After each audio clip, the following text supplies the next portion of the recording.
Hello दोस्तों, SK electronics work में आपका स्वागत है। दोस्तों मैं आशा करता हूँ कि आप बहुत अच्छे से होंगे। दोस्तों आप यहाँ पे देख सकते हैं मेरे पास एक बोर्ड रिपेयर होने के लिए आया है। यहाँ पे इस पर 1200 वाट लिखा हुआ है, लेकिन 1200 वाट तो है नहीं है। अब जो भी है जैसे भी है हम इसको रिपेयर करेंगे। इसके अंदर काफ़ी ज़्यादा प्रॉब्लम है और एक कस्टमर के पास ये रखा हुआ था। तो आप यहाँ पे देख सकते हैं इसमें दोस्तों दो पेयर भी लगे हुए हैं ट्रांजिस्टर के। यहाँ पे दो इधर हैं, दो इधर है, मतलब टोटल यहाँ पे दो पेयर हैं, चार ट्रांजिस्टर लगे हुए हैं। और यहाँ पे बोर्ड की कंडीशन कुछ इस तरह से है। यहाँ पे कुछ कंपोनेंट निकाल भी रखे हैं, कुछ कंपोनेंट यहाँ पे फूके हुए भी दिख रहे हैं। मतलब आपको दिखने में ऐसा लग रहा होगा कि फूक नहीं रहे हैं, लेकिन यहाँ पे टूट अंदर इंटरनली ब्लास्ट होके ख़राब हो चुके हैं। और यहाँ पे बहुत सारी चीज़ें हैं जो कि इसके अंदर छेड़ाछाड़ी करके किसी ने ट्रैक काट रखा है, किसी से कुछ। अब चलिए इसे जीरो से बिल्कुल रिपेयर करना शुरुआत करते हैं और आपको सिखाएंगे कंप्लीट इसे बोर्ड को कैसे रिपेयर करना है। पहले इसमें से जो इसमें कंपोनेंट मिसिंग है हमें पूरे वो करने पड़ेंगे। आप यहाँ पे देख सकते हैं दोनों कैपेसिटर नहीं है इसके अंदर, तो हम यहाँ पे फिलहाल कोई भी दो कैपेसिटर ले लेंगे। यहाँ पे हमने लिया है 63 वोल्ट 1000 mAh का लिया है फिलहाल यहाँ पे। वैसे ज़्यादा mAh का लगाना चाहिए एम्पलीफायर के अंदर, फिलहाल टेस्टिंग के लिए लगा रहे हैं हम। कस्टमर लगा लेगा अपना बड़े वाले, लेकिन अब फिलहाल हमें इसे रिपेयर करना है। दोस्तों वीडियो को पूरा देखना, काफ़ी इंपॉर्टेंट होने वाले, क्योंकि वीडियो के अंदर क्या होगा कि आपको सारे फॉल्ट को रिपेयर करना सिखाया जाएगा। इसका ड्राइवर बोर्ड थोड़ा सा अलग है, मतलब इसका इम्पोर्टेड है थोड़ा सा ड्राइवर बोर्ड, तो उसके बारे में बताया जाएगा। और साथ के साथ आपको पूरे चैनल को रिपेयर करना सिखाया जाए। जो इसमें से कंपोनेंट मिसिंग है उनके नंबर क्या हैं, वो कैसे निकालेंगे। और इसमें दो ट्रांजिस्टर पे जो है ना वो लिखा हुआ है चाइनीज़ भाषा। अगर आपको ट्रांजिस्टर पे कोई नंबर भी नहीं लिख रहा है, किसी ने निकाल रखे हैं, तो आपको कैसे पता लगेगा कि वहाँ पे एनपीएन है या पीएनपी है। तो वो ही बताएंगे। तो पहले तो ये जो फिल्टर कैपेसिटर हैं जो हम यहाँ से निकले हुए हैं, इनको लगा लेते हैं। यहाँ पे हमने लगा दिए है। इसको यहाँ से एक्स्ट्रा लैग को कट कर लेंगे। फिलहाल हम इससे जो चेक करेंगे वो छोटे छोटे वाले उससे चेक करेंगे, ट्रांसफार्मर से। तो फिलहाल हमने इनको यहाँ पे लगा दिया, नॉर्मली ऐसे ही लगाए हैं फिलहाल हमने टेम्परेली। ठीक है, तो इसको यहाँ पे हम दोस्तों सोल्डर कर लेते हैं। तो यहाँ से इसको अच्छे से सोल्डर करेंगे। अब यहाँ पे दोस्तों जो हमें पहले इसमें कोई भी अगर सिस्टम को दोस्तों आपको रिपेयर कर रहे हैं ना, एम्पलीफायर चैनल का आप कोई भी रिपेयर कर रहे हैं, तो एक्स्ट्रा अगर आप सप्लाई दे रहे हैं ना, तो उसमें सप्लाई ज़्यादा मत दो। जैसे मैं अभी आपको दिखाऊंगा, वो एक निंजा टेक्निक है। क्या होता है कि जब ट्रांजिस्टर ज़्यादा वीक हो जाता है या कोई ट्रांजिस्टर आप नया डालते हो, डाइवर सेक्शन रिपेयर करते हो, तो उस टाइम पे ज़्यादा एम्पेयर का उसमें मतलब ज़्यादा एम्पेयर की सप्लाई ना लगा करके नॉर्मल एम्पेयर से आप टेस्ट कर सकते हैं। फिलहाल हमने यहाँ से ये लगाए हैं अभी डाई यहाँ पे फिल्टर कैपेसिटर। तो ये हमारे यहाँ पे फिल्टर कैपेसिटर लग चुके हैं फिलहाल के लिए। अब हम यहाँ पे क्या करेंगे कि सप्लाई देंगे कोई भी। तो हमने यहाँ जो ट्रांसफार्मर लिया फिलहाल अभी 12 0 12 का लिया है और हाई वोल्ट है, तो थोड़ा सा यहाँ पे बस इतना मिल जाएगा कि हमें यहाँ पे 14 0 14 है। और जो हमारे मेन फिल्टर कैपेसिटर मिलेगी वही 20 वोल्ट के आसपास या 17 18 वोल्ट के आसपास सप्लाई मिल जाएगी फिर भी। तो हम चलिए यहाँ से शोल्डर साफ कर लेते हैं। अब यहाँ पे हमें कनेक्शन देने होंगे यहाँ पे तीनों के। तो यहाँ पे हम इनको सोल्डर कनेक्शन करके सोल्डिंग कर लेते हैं। लो वोल्टेज लेने का ये फ़र्क है कि अगर किसी वजह से इसमें कोई शॉर्टिंग भी हुई, तो अगर हम सीरीज़ में भी लगा रहे हैं ना, तो क्या होता है अगर हाई एम्पेयर का ट्रांसफार्मर होता है तो वहाँ पे उसे ख़राब करने की कोशिश करता है। तो यहाँ पे जब लो एम्पेयर का हमने 2 एम्पेयर का ट्रांसफार्मर यूज़ किया है तो वहाँ पे दिक्कत नहीं आएगी। तो देखो अब हमारा कुछ इस तरह से है ये। अब हम इसे बैक साइड पर आएंगे, हमें कंडेंसर से लेके वोल्टेज पूरे सिस्टम तक घुमाना है। तो चलिए इसको एक बार ऑन कर लेते हैं सिस्टम सर्किट को। तो हमने सर्किट को ऑन किया। ऑन करने के बाद हमें इसके कुछ वोल्टेज हैं पहले वो चेक करने होंगे। तो सबसे पहले कंडेंसर पे वोल्टेज चेक कर लेते हैं आके भाई कितने कितने आ रही हैं। तो 17 पॉइंट, यहाँ पर आप देख सकते हैं 17 पॉइंट कुछ है प्लस के।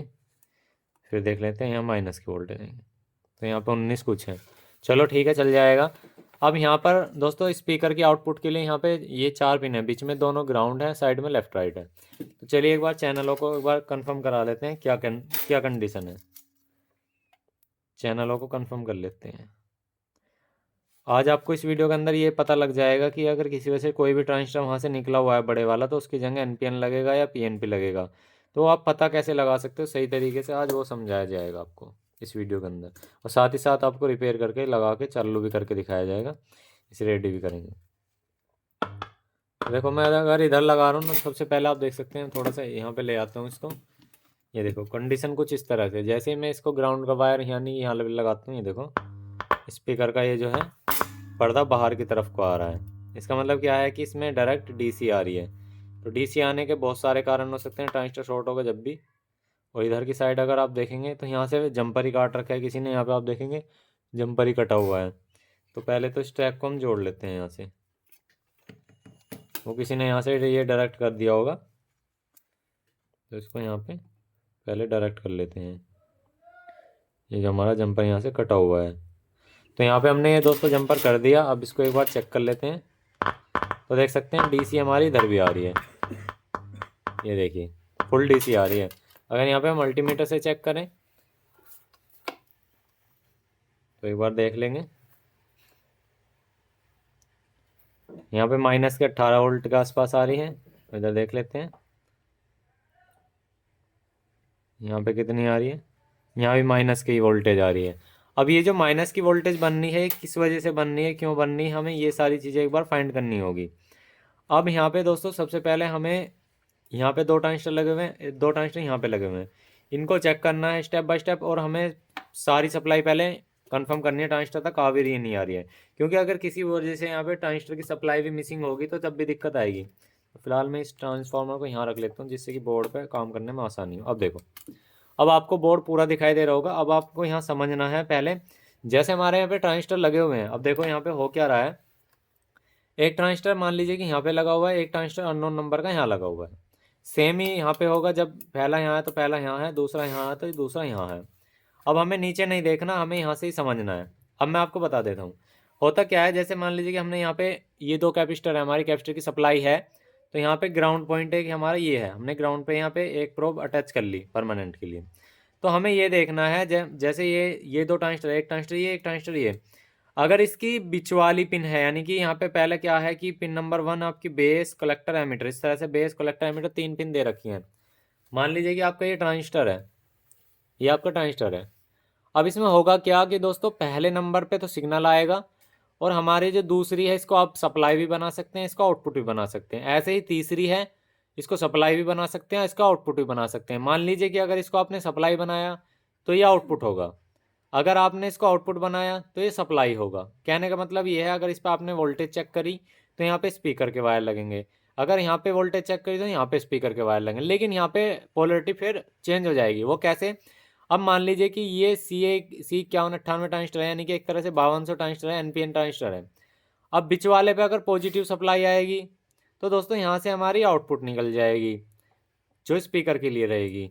लेकिन अगर यहाँ पे दोस्तों हमारी निगेटिव सप्लाई आएगी तो हमारी आएगी भाई एमीटर पे, बेस कलेक्टर एमीटर। अगर हम इसे एमीटर मतलब इसे निगेटिव सप्लाई से एक्टिव कराएंगे तो हमारी आएगी एमीटर पे सप्लाई। अगर हम इसे पॉजिटिव से कराएंगे तो आएगी कलेक्टर पे सप्लाई। तो अब आप ये समझ गए होंगे, अगर हमारी पॉजिटिव आएगी तो बिच पे जाएगी, अगर हमारी निगेटिव आएगी तो हमारी राइट साइड से मतलब एमीटर से जाएगी। ये जो सप्लाई जो जाएगी इस पे, ठीक है, इसके आउटपुट तो फिर उसी से डिपेंड होगा कि निकालनी किससे है। इस पे सप्लाई तो इस पे स्पीकर, इस पे सप्लाई तो इस पे स्पीकर। तो चलिए वही शुरुआत है, अब यहाँ देख लेते हैं। एक प्रोब को हमने ग्राउंड किया। अब यहाँ पे आप ट्रांजिस्टर देख रहे हैं, ये 1 नंबर बेस है जो कि यहाँ से सिग्नल आ रहा है, इसको छोड़ देंगे। हमें आना है दूसरे नंबर पे। यहाँ पे आप देख सकते हैं दूसरा नंबर, ये दूसरा नंबर हमारा कहाँ पे जा रहा है, ये सीधा हमारा यहाँ से आया और ये यहाँ से। हम देखो मार्कर से दिखाते हैं आपको, थोड़ा मार्कर से समझ में आ जाएगा आपको। तो हम यहाँ पे ये जो दूसरे नंबर की पिन है, तो ये जो हमारी गई हुई है वो डायरेक्ट हमारे देखो।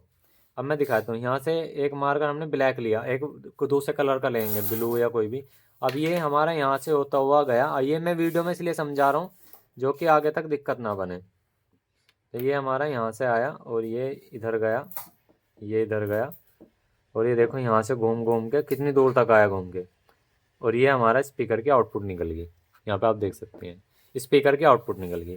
तो हम इसे R मान लेते हैं, यहाँ पे R राइट साइड, ठीक है। अब यहाँ पे यही आप देख सकते हैं, यहाँ पे बेस कलेक्टर एमीटर, यहाँ पे ट्रांजिस्टर लगा हुआ है, यहाँ है बेस हमारी, यहाँ कलेक्टर है, यहाँ पर हमारी एमीटर है। अब यहाँ पर जो ये हमारा कलेक्टर पॉइंट है, ये कलेक्टर पॉइंट दोस्तों हमारे दूसरे ही ट्रांजिस्टर का अगर कलेक्टर पे जाएगा तो सेम टू सेम हमारी वही आउटपुट निकलेगी। ये देख सकते हैं सेम टू सेम हमारे कलेक्टर पे कलेक्टर, यहाँ पे बेस और यहाँ पर एमीटर। अब यहाँ पे समझने की, आपने देखा मैंने क्या कहा था शुरुआत में, इसकी कैप लगाएंगे। मैंने शुरुआत में क्या कहा था यहाँ पर जो 2 ट्रांजिस्टर लगे हुए हैं, ये 2 ट्रांजिस्टर, अब मैंने क्या कहा था कि अगर यहाँ पे पॉजिटिव सप्लाई आती है, देखो पॉजिटिव सप्लाई आती है इस पे, तो दोस्तों हमारी बिच वाली पे आएगी, तो यहाँ इससे आउटपुट हो जाएगी। अगर इस पे निगेटिव सप्लाई आती है तो सीधी सी बात है दोस्तों, हमारा ये जो आपका एनपीएन ट्रांजिस्टर होगा, तो हमारी एमीटर पे अगर सप्लाई निगेटिव आएगी ना, तो हमारा एनपीएन पे आएगी, लेकिन पीएनपी होगा तो उस पर अपोजिट आएगी। तो अब मैं आपको वही चीज़ अब दिखा देता हूँ। अब आपके समझ में अब आ जाएगा, जब आया ना आया अब समझ में आ जाएगा। ये हमने प्रो बैक ग्राउंड कर ली यहाँ पे। अब मान लीजिए कि हमें इस ट्रांजिस्टर का ये नहीं पता कि ये एनपीएन है या पीएनपी है। अब मैंने क्या कहा था कि अगर आपका एमीटर वाले पॉइंट पे, यहाँ पे एमीटर वाले पॉइंट पे देख सकते हैं निगेटिव सप्लाई आई हुई है, एमीटर पे निगेटिव सप्लाई है, तो इसका मतलब आपको क्या हुआ, क्योंकि देखो अगर ये पॉजिटिव सप्लाई यहाँ पे आती ना कलेक्टर पे, तो हम मान लेते कि पक्का ये एनपीएन ट्रांजिस्टर है। अभी एमीटर पे अपोजिट आएगी, मैंने बताया था आपको, यहाँ से अगर इस पे जो सप्लाई आती है अगर इस पे आएगी तो वो अपोजिट आएगी। अगर यहाँ प्लस से ऑपरेट होता है तो यहाँ से निगेटिव से ऑपरेट होगा ये, ठीक है। तो ट्रांजिस्टर कुछ इस तरह से लगा हुआ है ये। तो यहाँ पे आप निगेटिव से और इसके एमीटर पे सप्लाई चेक करें तो माइनस की सप्लाई है। अगर आप इसके दूसरे ट्रांजिस्टर पे चेक करेंगे तो यहाँ पे पॉजिटिव सप्लाई आएगी, तो आप देख सकते हैं ये पॉजिटिव है। तो आप इससे समझे कि यहाँ पे ये जो ट्रांजिस्टर लगा हुआ है एक एनपीएन ट्रांजिस्टर है, और यहाँ पर जो लगा हुआ है एक पीएनपी ट्रांजिस्टर है। अगर इसके बीच वाले पॉइंट पे पॉजिटिव आता तो दोस्तों ये आपका होता आपका एनपीएन ट्रांजिस्टर, ठीक है। यहाँ पे पॉजिटिव मिलेगा तो यहाँ पे एमीटर पे आपका निगेटिव मिलेगा। अब वही सेम टू सेम यहाँ पे आप देख सकते हैं, यहाँ पे एमीटर का निगेटिव वोल्टेज मिल रहा है, तो हमारा इस पे नंबर बिना देखे ही आप पता लगा सकते हैं कि ये एनपीएन ट्रांजिस्टर है, क्योंकि जिसके एमीटर पे आपको निगेटिव सप्लाई मिलेगी तो वो आपका एनपीएन ट्रांजिस्टर है। अगर कलेक्टर पे पॉजिटिव सप्लाई मिलेगी तो दोस्तों सीधी सी बात है वो आपका तब भी एनपीएन है। अब यहाँ पे तुरंत ही अपोजिट हो जाएगा। अगर इसके एमीटर पे दोस्तों यहाँ पे इधर की तरफ सप्लाई मिलेगी पॉजिटिव की एमीटर पे, तो दोस्तों सीधी सी बात है वो पीएनपी ट्रांजिस्टर, यानी कि 1941 हुआ, 1943 हुआ, एनजेडब्ल्यू सीरीज है, बहुत सारे ट्रांजिस्टर हैं जो कि एक पीएनपी ट्रांजिस्टर है। तो पीएनपी अगर एमीटर पे दोस्तों पॉजिटिव सप्लाई मिल रही है तो वहाँ पे पीएनपी ट्रांजिस्टर यूज होगा। तो आपने ये चीज़ अच्छे से समझा। अब मैं आपको दूसरा ट्रैक दिखाता हूँ, दोनों मार्कर से साथ दिखाता हूँ आपको। तो यहाँ पे हमारी जो सप्लाई मिली वो निगेटिव की मिली यहाँ पे, और यहाँ पर हमारी हमारी मिली पॉजिटिव की। तो अब मैं आपको दिखा भी देता हूँ। यहाँ पर आप आ जाएंगे तो यहाँ पे आप देख सकते हैं चाइनीज़ भाषा में लिखा हुआ है, लेकिन इधर आप देखेंगे तो यहाँ पे 5200 ट्रांजिस्टर लगा हुआ है, और यहाँ वहाँ पर 1943 लगा हुआ है। सेम उसी अकॉर्डिंग से इधर की तरफ भी है, तो यहाँ 5200 है और यहाँ पे हमारा 1941 है। तो ये इससे आप समझ गए होंगे कि इसके अंदर अब फॉल्ट कैसे डायग्नोसिस करना है अगर किसी वजह से ट्रांजिस्टर यहाँ से निकला होता। अब यहाँ पर दोस्तों जो हमारे कंपोनेंट यहाँ पे मिसिंग है वो कंपोनेंट हमें यहाँ पे लगाने होंगे। तो यहाँ पे पहले कर लेते हैं इसको बंद, और इसको कंपोनेंट लगाने से पहले हमें यहाँ पे चेक करना होगा। तो मल्टीमीटर को लगा लेते हैं भाई डायोड रेंज पे। तो हमने मल्टीमीटर को लगाया डायोड रेंज पे, और अब यहाँ आ जाएंगे तो हमें सबसे पहले ट्रांजिस्टरों को चेक करना है। ट्रांजिस्टर को चेक करने की विधि क्या होता है, base to collector base to emitter. अब अगर ये हमारा ट्रांजिस्टर हमारा दोस्तों एनपीएन है, तो यहाँ पे पॉजिटिव की एक लाइन आपको बेस पे रखनी पड़ेगी। तो यहाँ पे देखेंगे 520, और यहाँ थोड़ी सी रीडिंग चेंज मिलेगी। तो आप देख सकते हैं यहाँ पे 352 मिल रही है, ये 352 मिल रही है। इसे पलट के और देखते हैं, देखो पलटने के बाद भी 352 मिल रही है। अब इसके इसके बीच में अगर कोई रेजिस्टेंस लगा होगा तो सीधी सी बात है हमारी वो वैल्यू आएगी इसके अंदर रेजिस्टेंस की। अगर रेजिस्टेंस नहीं है तो हमारी कोई भी वैल्यू नहीं आने वाली। अब मैं आपको दिखा देना चाहता हूँ, फिलहाल यहाँ पर यहाँ से यहाँ तक का यहाँ से रजिस्टर रिकॉर्ड भी रखा है 220 ओम का, और यहाँ से सीधा इससे आ रहा है। तो इसका कहने मतलब ये है कि यहाँ पे ट्रांजिस्टर शॉर्ट हो सकता है, क्योंकि अगर आप इसको चेक करेंगे तो इसको हमें पलट के चेक करना पड़ेगा। देखो दिखा देता हूँ मैं, यहाँ पे 577, यहाँ पे 581, ठीक है, क्योंकि एमीटर पे बढ़ के आती है, कलेक्टर पे थोड़ी कम आती है। अब यहाँ पे ये जो ट्रांजिस्टर लगा हुआ है अगर हम इसे पलट के चेक करें तो आप देख सकते हैं कोई भी रीडिंग नहीं है, लेकिन यहाँ पे से अलट के भी और यहाँ पे से पलट के भी दोनों तरफ से रीडिंग आ रही है। तो इसका मतलब ये ट्रांजिस्टर हमारा शॉर्ट हो सकता है। तो चलिए एक बार इस ट्रांजिस्टर को हम यहाँ से निकाल लेते हैं।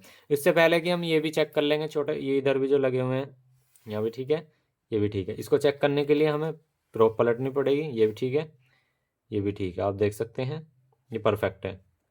तो यहाँ पे जो ये तो रीडिंग जो आ रही है ये ट्रांजिस्टर की है, देखो पलट के नहीं आ रही, इसका मतलब ये वाला जो ट्रांजिस्टर है हमारा बैड है, इसको निकाल देंगे यहाँ से। तो चलिए इस ट्रांजिस्टर को यहाँ से पहले हम दोस्तों निकाल लेते हैं।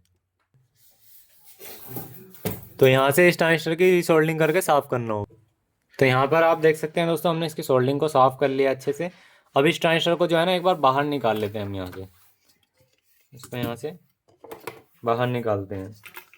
ये जो कि एक हमारा एक एनपीएन ट्रांजिस्टर है और ये हमारा ख़राब दिखा रहा है रीडिंग, लेकिन अब फाइनली इसे जब बाहर निकाल लेंगे, जब पता लगेगा कि ये ख़राब है प्रॉपर तरीके से, ये हमारा ठीक है। तो इसको यहाँ से खोल लेते हैं, इसको फंसा हुआ है पेज इसका।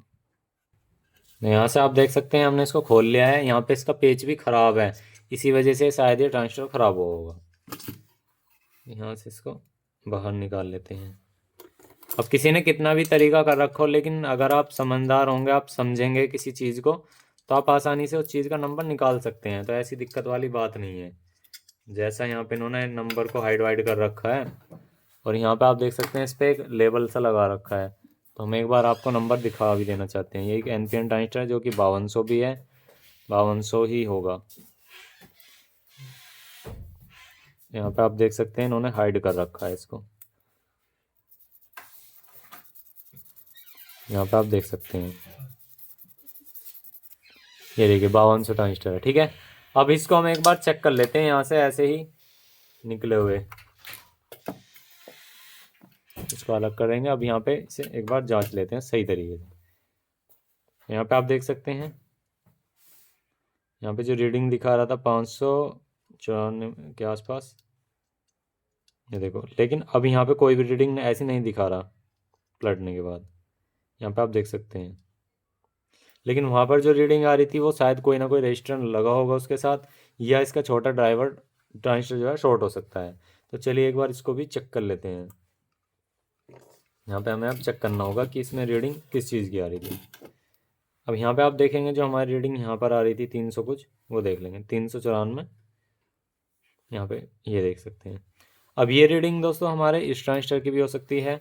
बीच में यहाँ पे कोई भी रजिस्टर लगी है कि हमारी, यहाँ पे आप देख सकते हैं 220 ओम की एक रजिस्टर भी लगी हुई है यहाँ पे। ठीक है, इसको एक तरफ से ओपन करके इसको एक बार चेक कर लेते हैं, क्योंकि यहाँ पे कोई भी मतलब गलत वोल्टेज होना सीधी सी बात है, आउटपुट में हमारी दिक्कत आना। तो यहाँ पे कोई भी वोल्टेज हमारी गलत नहीं आनी चाहिए। तो यहाँ पे हमने उस रेजिस्टेंस की एक पिन को ओपन कर लिया। एक बार आप चेक कर लेते हैं। तो यहाँ पर एक बार चेक करना होगा हमें। तो यहाँ पे आप देख सकते हैं रीडिंग जो है चेंज हो गई है, लेकिन पहले ऐसा लग रहा था जैसे ट्रांजिस्टर हमारा ख़राब। तो चलिए इस ट्रांजिस्टर को भी लगा लेते हैं, इस रेजिस्टेंस को भी यहाँ पे हम लगा लेते हैं, फिर आपको दिखाते हैं। अब यहाँ पर हम इसको कर लेते हैं दोस्तों सोल्डर। ये जो हमारी पिन है एक्स्ट्रा, इनको कर लेते हैं सोल्डर। अब यहाँ पर मैं आपको दोस्तों बता देना चाहता हूँ, यहाँ पे लाइन से तीन तीन जो ट्रांजिस्टर हैं, इनकी सभी की जो रेजिस्टेंस है वो निकाल रखी है, जो कि एक फीडबैक रेजिस्टेंस के रूप में लगाई जाती है 220 ओम की, जो कि इस पे लगी हुई है, बाकी और किसी पे नहीं लगी हुई है। यहाँ से भी निकली हुई है, आप देख सकते हैं, यहाँ से भी निकली हुई है। तो मैं बता देता हूँ ये कैसे कैसे लगनी है। ये बेस टू एमीटर पे लगती है, और ये ज़रूरी होती है, इसके बिना दोस्तों आउटपुट में DC ही आएगी। तो यहाँ से हम लगा देंगे, यहाँ पर भी, यहाँ पर, यहाँ पर आप देख सकते हैं 3 रजिस्टर गायब भी, और यहाँ पे लिखा हुआ भी है 220 ओम बाकायदा। तो हमने यहाँ से 3 रेजिस्टेंस ले लेंगे, कोई जो नंबर है वही लेंगे। तो ये हमने 3 रेजिस्टेंस ली हैं 220 ओम की, और यहाँ पे आप कोई सी भी लगा सकते हैं। ऐसा नहीं है कि ये क्वार्टर वाट लगानी, हाफ वाट लगानी, लेकिन वैल्यू सेम होनी चाहिए, बस ये याद रखना। वैल्यू ठीक हो तो कोई दिक्कत नहीं आएगी। तो हम इसको यहाँ पे फिट कर देते हैं। अब यहाँ पर जो रेजिस्टेंस लगी हुई हैं, ये क्या है कि जैसे या इसके आउटपुट में अगर कोई भी डिस्टोर्शन होता है, उसको सेट कराने के लिए लगाई गई होती हैं। और ये छोटे से छोटे एम्पलीफायर, बड़े से बड़े एम्पलीफायर तक में भी मैंने लगी हुई देखी है। जो हमारे पास जेब्रोनिक कॉम्पिटेटर उनके में भी लगी रहती है, उसमें लेकिन SMD लगी होती है। तो यहाँ पे कुछ इस तरह से लगानी है। इसको यहाँ से साफ करके लगा देंगे इसको।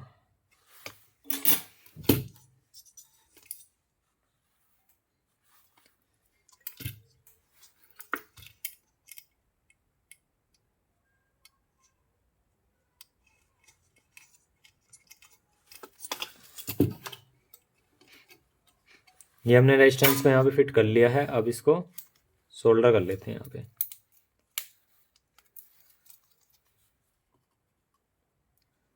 अब आपने ये चीज़ समझ में आ गई होगी आपके कि एनपीएन ट्रांजिस्टर की और पीएनपी ट्रांजिस्टर की सर्किट में लगे हुए पहचान कैसे कर सकते हैं, उस पर लाइन कैसे लिखी होती है, तो सब पता लगाया जा सकता है, जैसे मैंने आपको अभी यहाँ पे बताया है। ठीक है, यहाँ पर इसके जो एक्स्ट्रा लैग है इनको भी कट कर लेते हैं। अब इसको हम एक बार चेक करेंगे कंडीशन क्या है, और वोल्टेज हमारी जो जो जो हमें यहाँ पे फिजिकल चीज़ें ख़राब लग रही हैं उनको भी हम यहाँ से चेंज करेंगे निकाल करके। यहाँ पर हमारी एक रेजिस्टेंस है जो कि यहाँ पे हमें दिखाई दे रही थी वो ख़राब है, तो इसको हम निकाले थे। 1 ओम की रेजिस्टेंस लगी है जो कि सप्लाई के लिए लगी हुई है इसकी, तो यहाँ पे इसको भी हम निकाल देते हैं। तो इसको यहाँ पे निकाल देंगे।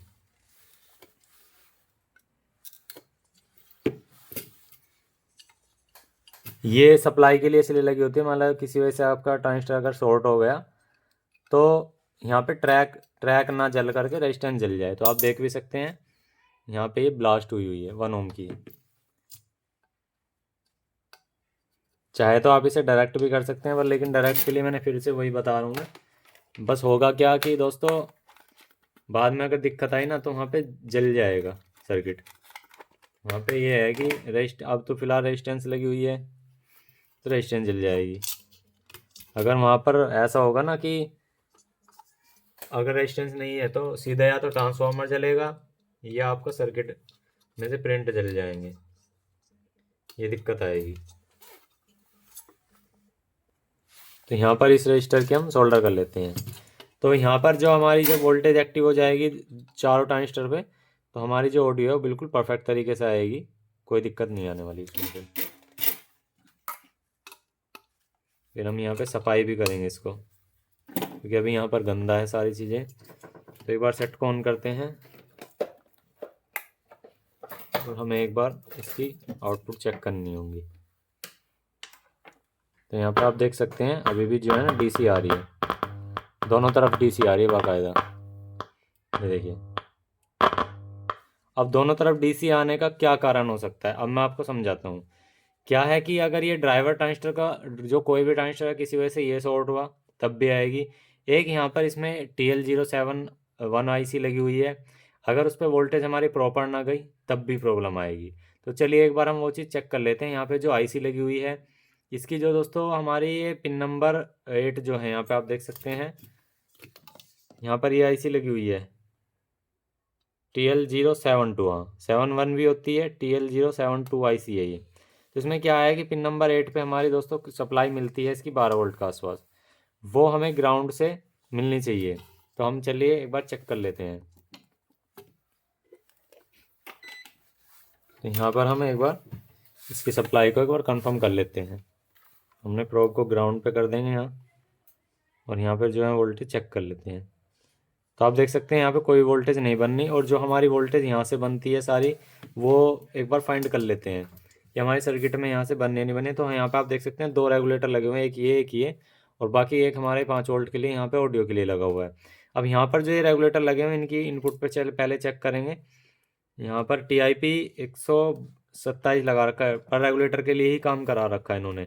और यहाँ पे 2 जिनर भी लगे हुए हैं यहाँ पर 15 वोल्ट का और 9 वोल्ट का, जो कि इनके लिए वोल्टेज के लिए ही है। तो हम सबसे पहले यही चीज़ चेक कर लेंगे कि इन तक वोल्टेज जा भी रही है नहीं जा रही। तो एक प्रोब हम ग्राउंड करेंगे। अब यहाँ से हमें फाइंड करना होगा 2 रेजिस्टेंस लगी हुई हैं, एक रेजिस्टेंस यहाँ से लगी हुई है, एक रेजिस्टेंस यहाँ से लगी हुई है। तो यहाँ पे अगर आप वोल्टेज चेक यहाँ पे 19 प्लस के हैं, यहाँ पे आप देखेंगे तो यहाँ पे थोड़ा हमारा माइनस के आएंगे, वही वोल्टेज हमारी यहाँ आनी चाहिए। तो माइनस के यहाँ पे वोल्टेज ये आ रही है, और यहाँ पे फिर प्लस वाली भी देख लेते हैं, ये वाली भी आ रही है। अब ये इस रेगुलेटर तक जा रही है, तो देख सकते हैं जा भी रही है।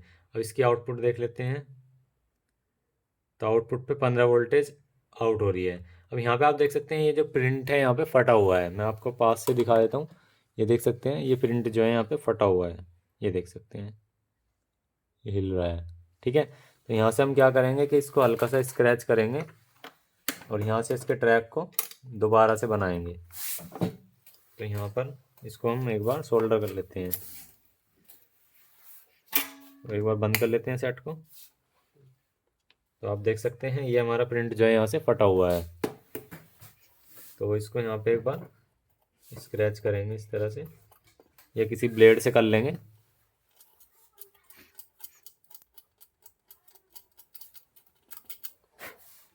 और यहाँ पर इसको सोल्डर कर लेंगे।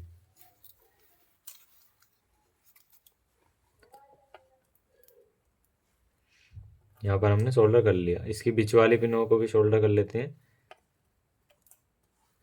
और यहाँ पर भी लगा हुआ है, इसको भी सोल्डर कर लेते हैं अच्छे से।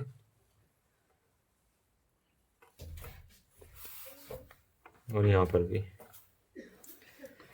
अब सभी आउटपुट इसकी चेक करेंगे। और यहाँ पर आप देख सकते हैं कंपोनेंट यहाँ से मिसिंग है। क्या चीज़ लगा था यहाँ पे? कैपेसिटर लगा हुआ था जो कि 25 वोल्ट का कैपेसिटर था, तो इसको भी लगा लेंगे यहाँ पे। 25 वोल्ट 1000 में आपका ये इसलिए रहता है जो आउटपुट में हमारी नॉइस ना आए। तो हम कोई भी एक 25 वोल्ट का छोटा कैपेसिटर ले लेंगे यहाँ पे। तो हम इसको भी लगा देते हैं यहाँ पे। ठीक है, तो हमने यहाँ पे जो कैपेसिटर लिया है आप देख सकते हैं 25 वोल्ट 470 mA का लिया है। और हम इसको यहाँ पे इसे इंस्टॉल कर देंगे, लगा देंगे। ये हमने यहाँ से लगा दिया। इसको यहाँ पे सोल्डर कर लेते हैं। ठीक है, अब हम वोल्टेज जो है ये जाने वाली जो लाइन है यहाँ पे, और ये यहाँ से जो वोल्टेज गई जाने वाली है प्लस वोल्टेज माइनस वोल्टेज, वो एक बार कंफर्म कर लेंगे।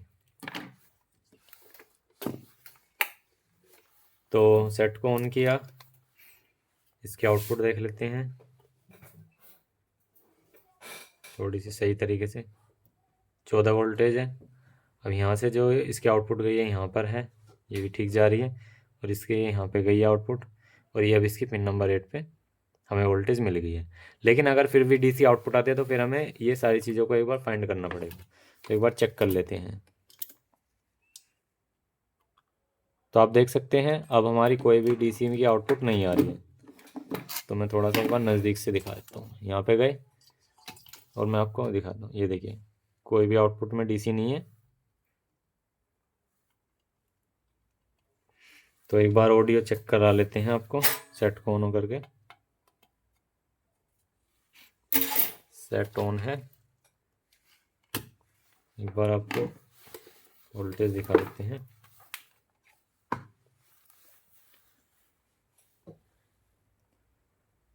ये शायद यहाँ से बंद हो गया। एक बार दोबारा देख लेते हैं।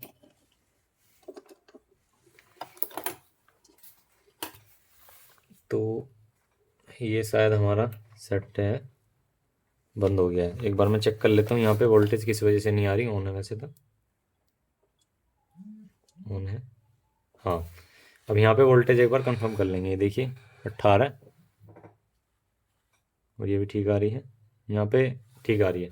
अब हमें ये देखना है कि जो यहाँ पे आईसी पे वोल्टेज आ रही थी वो बिल्कुल रुकी हुई है या नहीं। तो आप देख सकते हैं रुकी हुई है। अब यहाँ पे देखिए डीसी की कोई भी वोल्टेज आउट नहीं हो रही। मैं इस स्पीकर को भी हटा के दिखाता हूँ। अब आपको देख सकते हैं अब डीसी की कोई भी आउटपुट नहीं आ रही है। ये देखो, ये देखो अब बिल्कुल ठीक बीप आ रहा है। दूसरे पे चेक कर लेते हैं तो उस पर भी आप देख सकते हैं बीप आ रहा है। तो यानी कि जो हमारी प्रॉब्लम है वो सॉल्व हो गई है। अब इसके अंदर जो है कोई भी साउंड की आउटपुट मतलब ऑडियो दे करके इसको हम एक बार चेक कर लेंगे। तो हम बोर्ड को कर लेते हैं सीधा, थोड़ा सा यहाँ से साफ सफाई से कर लेते हैं, कोई भी टच ना हो पिने। ठीक है, और यहाँ से ऑडियो दे करके इसको एक बार चेक कर लेंगे। यहाँ पे आप देखेंगे ऑडियो आ रही है, ये देखिए। तो कोई भी एक अब सॉन्ग प्ले कर लेंगे इसके अंदर जो हम चेक कर। तो यहाँ पे लेफ्ट राइट की दोनों ऑडियो हैं। अगर हम एक साइड ऑडियो देंगे तो एक साइड का स्पीकर बजेगा, अगर एक साइड दूसरी साइड देंगे तो दूसरी साइड। तो बीच में हमारा ग्राउंड है तो हमने पहले यहाँ पे ग्राउंड लगा लिया। ठीक है, अब हम यहाँ पर ये वाला तार लगा देंगे। आप देख सकते हैं इस पर ऑडियो आ रही है। ठीक है, अगर हम इधर लगाएंगे तो हमें स्पीकर को भी यहाँ पे चेंज करना होगा। यहाँ से हमारा स्पीकर का भी तार हट गया है नीचे से, उसको हम लगा लेंगे एक बार। यहाँ से स्पीकर का वायर भी हट गया है, अभी इसको लगा लेते हैं। दोस्तों देखा आपने हमने किस तरह से आपको रिपेयर करना सिखाया बहुत अच्छे तरीके से, और आपने समझा बहुत अच्छे तरीके से समझा। अब ये समझने के बाद भी अगर आपके मन में डाउट रहता है ना कि एनपीएन की पहचान कैसे होगी सर्किट में लगे हुए कि पीएनपी की, तो इस वीडियो को एक बार भाई दोबारा सही तरीके से देख लेना, वो समझ में आ जाएगी। ऐसी दिक्कत वाली बात नहीं है। मैंने 3-4 बार समझा है एक ही बात को। तो मैं नहीं चाहता कि बार बार एक ही चीज़ को दोहराया जाए, वीडियो को लंबा किया जाए। बस मैं ये चाहता हूँ कि आप प्रॉपर तरीके से समझें। ठीक है, तो चलिए अब मैं यहाँ से इसको ओपन करके सीधा यहाँ से चेक करा देता हूँ आपको दोनों साइड। ये ऑन हो गया, देखो क्या चल रहा है। ये देखो, थोड़ा पास लेके आता हूँ जो स्पीकर आपको दिखाई दे। ये देखो, ठीक है। यहाँ से हम ऑडियो का तार निकाल दिया, तो अब ये ऑडियो हमारी अगर इधर लगाएंगे ना, तो हमारी उधर की तरफ ही ऑडियो आएगी। अब देखो, ये देखो,